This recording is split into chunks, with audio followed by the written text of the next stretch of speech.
Thank you, Chrissy. That's a wonderful introduction, and thanks for RIU to allow us to tell the Great Western story. Okay, a bit of a summary here. The board and management here these names will be known to many of those in the Perth business community. Kevin Soames is our non-executive chairman. He's a 50-year veteran of the industry, a chartered accountant. Myself, as Chrissy said, I'm managing director, geologist with over 20 years experience. Ross Williams, he was one of the co-founders of Mako and was recently involved in the acquisition of Mako by Tees. Greg Eden Warburton, well known in investment circles in Perth. He was formerly the largest shareholder of Hartley's, and he's a corporate mergers and acquisition specialist. And Tony Walsh is our company secretary. He was ex-listing manager for the ASX here in Perth, involved in the Atlas listing, and also involved in the acquisition of Cirrus by IGO. We've got a small number of shares on issue, relatively, 250 million shares. As of the end of the September quarter, we had 2 million in cash, and our market cap is just over 10 million. All right, why should Great Western be on the shopping list for all investors? Three main things that I want to get through here. As Chrissy said, we've got a very large ground holding in Western Australia, over 5,000 square k's, where we're completing greenfields exploration in known mineral districts. We've got some really highly prospective drilling targets that we are drilling or just about to drill. Yesterday we announced we commenced drilling at Firebird, but also we've got Oval South at a Year at a North project, DeGrussa style copper targets at Fairburn, and Archean greenstone gold results that we've got from the Barwidgee fault there, which I'll talk to a little bit later. Number three is our discovery strategy. We have really good we're technically disciplined. All our targets we put through quite a bit of scientific rigour. Despite the rumours, ore deposits aren't formed by magic. There is actually some science you can put behind these things, and to increase your chances of discovery success. We've got really low corporate overheads. We're really invested in making discovery. Greater than 70% of our funds go into the ground. We don't pay our non-executive directors any fees for their services, and there's probably only a handful of those listed on the ASX that can lay claim to that.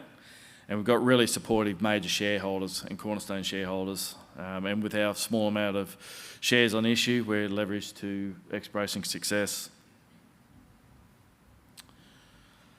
Okay, Year at a North, we're looking for a real giant there in the Oval and Oval South targets, looking for Winu style intrusive related copper targets. Firebird project, as I said, we have just started drilling on this. We announced this yesterday, following up on some significant results from our RC drilling program. Our Fairburn project, large DeGrussa style copper targets. We've got 3 EM conductors there that we're chasing up on. And last week we recorded significant high-grade results from our Barwidgee fault, where we completed a proof of concept drilling program. All right, so first up, we'll go in a bit more depth with this Oval and Oval South at Year at a North. With any ore deposit, there's usually greater than three ingredients that makes it what it is. And what we're looking for here, and what we think we've got, is a potential for a colossal size discovery to be made.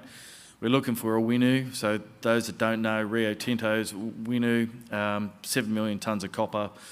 3 million tonnes of copper, 7 million ounces of gold, giant deposit, and that's what we think we may have here.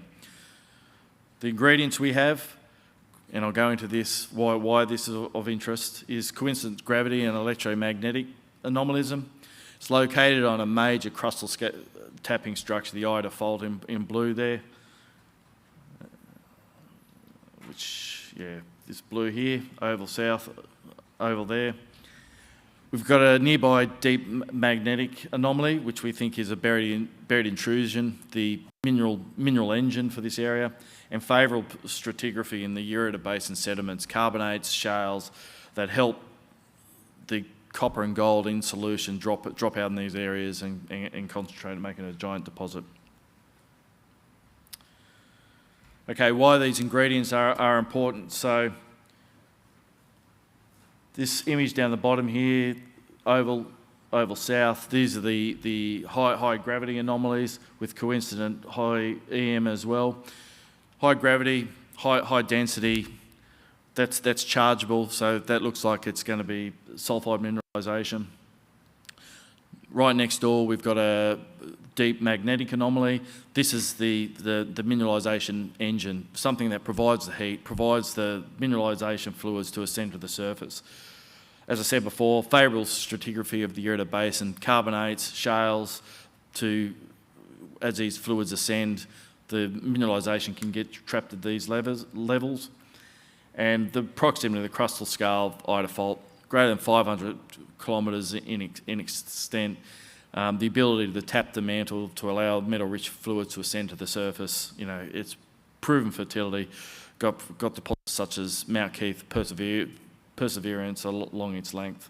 So that's why we think we've got a potential discovery to be made. And just on this, so this was originally defined by Rio Tinto back in the 1990s. They completed a Tempest electromagnetic survey here.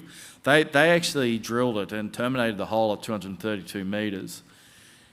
And that's the image of a 2010 VTEM survey that was completed here that can better see through the stratigraphy. And what that showed is that the conductor is actually at 300 metres and below the previously drilled Rio Tinto hole. So this represents a compelling target. We're in the process of completing the approvals for drilling, and we're looking to drill this early next year.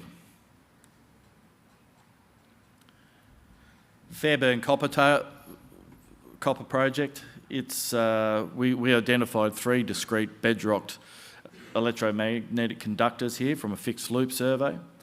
We completed some geological and surface mapping here, and what that data showed us and what we interpreted from that data is that we've got potential DeGrussa style copper VHMS style targets here. We're looking to drill these in March 2024. They're within 80 to 190 metres below surface. And what we've got here in this blue here is some of the work that we did. So these are the map units. The blues are sediments. This green unit here is a mafic rock. We went and took some rock chips here, and they returned anomalous copper, anomalous gold as well. And some of these schematics that I've got here of DeGrussa, this is from Margie Hawk's work in 2016. What we think we've got here is a position outboard of a VHMS target that's buried at depth. So this is the conductor, this is what we've mapped here in the sediments, and this is what we think it represents within the VHMS system. Conductor at depth, and this is what we've mapped at surface, so a really compelling target here. Barwidgee Fault, this is located halfway between Jundee and Bronzewing, both multi-million ounce deposits in the Yandal Greenstone Belt. We conducted a 4-hole proof of concept drilling program. We were testing the Barwidgee Fault to test its fertility, and we returned some significant results here, 4 metres at 9, 7 at 1 from the one drill hole. And that confirmed the fertility of the Barwidgee Fault. Importantly, though, that these significant results, they're open up to 2 kilometres to the south and 650 metres to the north. And why that's the case? This here is a cross-section of that one drill hole that we got. The mineralisation here is dipping steeply towards the west, which wasn't in any previous interpretation. Missed by the legacy RAB drill holes, and even missed by the 3 other holes that we completed in this area. So open up to 2 kilometres further to the south and to the north, and we're going to go and complete further drilling here early 2024. Firebird Gold Project, 30k southwest of Wiluna. This started off, we defined a 3 by 7 kilometre by 450 massive soil anomaly here. It's 2.5 k's west of Western Gold's multiple mineral resources, JORC compliant resources that they've reported, so that attests to the fertility of this particularly Archean greenstone belt. We completed some air core drilling just to confirm the soil anomalism, and it showed that this anomalism was in situ, and our maiden RC program returned significant results which we think has tested the fringes of a major mineralised system. Again, our results are open up to 2 k's with a very broad space drilling that we've got here. These are some of the results from the maiden RC program, the headliner being that 1 metre at 16 grams. But importantly, this is a zoom in of the soil anomalism here. The majority of the results came from the southern extent of the highest zone of soil anomalism, and in particular hole 8, which not only did they get that 1 metre at 16, but it actually hit multiple zones of mineralisation through it. So it looks like the structure potentially is horsetaling, and we think we've just scraped the edges of a major gold system. As you can see, it's open up to 2 kilometres, and we made an announcement yesterday that we're completing an air core program testing along this 2 kilometres of strike extent along the soil anomalism and infilling. We're going to drill 80 holes over 8,500 metres are going to be completed here, and we're going to have that completed by the end of December this year. Okay, just to round up why Great Western should be on everyone's shopping list. We've got large ground holding, over 5,000 square kilometres of highly prospective tenure in Western Australia. We've got really 4 prospective drill targets that we're either drilling or we're going to drill early next year. Firebird we've already started on. Year to North, Oval and Oval South, I'm really excited about that. The Winu equivalent, we're looking for real giants there. Fairburn, DeGrussa style copper targets there from EM conductors identified there. And Barwidgee Fault, proof of concept drilling has been completed. We're going to go return and follow up on our significant results there.